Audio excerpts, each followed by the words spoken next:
कुबेर रावण के भाई थे। कुबेर तीनों लोकों में सबसे धनवान हैं।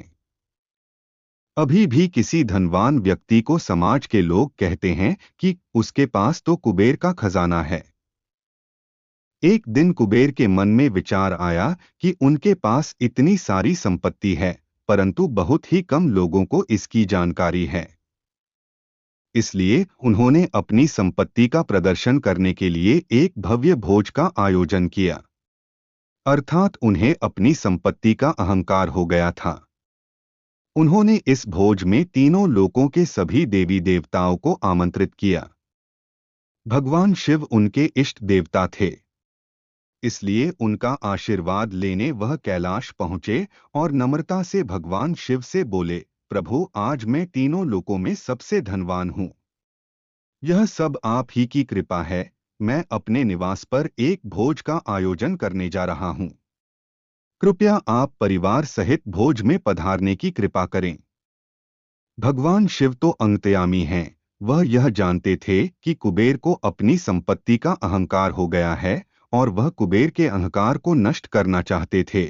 वह कुबेर से बोले कि वत्स, मैं तो नहीं, परंतु मेरा छोटा पुत्र गणेश तुम्हारे भोज में अवश्य आएगा। नियत समय पर कुबेर ने भव्य भोज का आयोजन किया। तीनों लोकों के देवी देवता वहां पहुंच चुके थे। अंत में वहां पर श्री गणेश जी आए और आते ही कुबेर से बोले कि मुझे बहुत जोरों की भूख लगी है। भोजन कहाँ है? कुबेर उन्हें लेकर भोजन से सजे कक्ष में पहुंचे। वहां कुबेर ने भगवान श्री गणेश जी को सम्मान सहित बिठाया। सोने की थाली में भोजन परोसा गया। क्षण भर में ही गणेश जी ने थाली में परोसा हुआ भोजन ग्रहण कर लिया। दोबारा भोजन परोसा गया, उसे भी श्री गणेश जी ने क्षण भर में ही समाप्त कर दिया। तब भी श्री गणेश जी की भूख नहीं मिटी थी।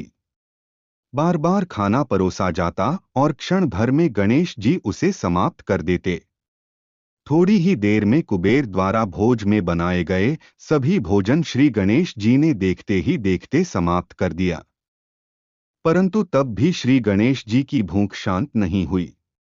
वह रसोई घर में पहुंचे और वहां भोजन बनाने के लिए रखा सारा कच्चा सामान भी खा गए, तब भी उनकी भूख नहीं मिटी। जब सब कुछ समाप्त हो गया तो श्री गणेश जी ने कुबेर से कहा, जब तुम्हारे पास मुझे खिलाने के लिए कुछ था ही नहीं तो तुमने मुझे न्योता ही क्यों दिया था? श्री गणेश जी का यह प्रश्न सुनकर कुबेर का अहंकार चूर चूर हो गया।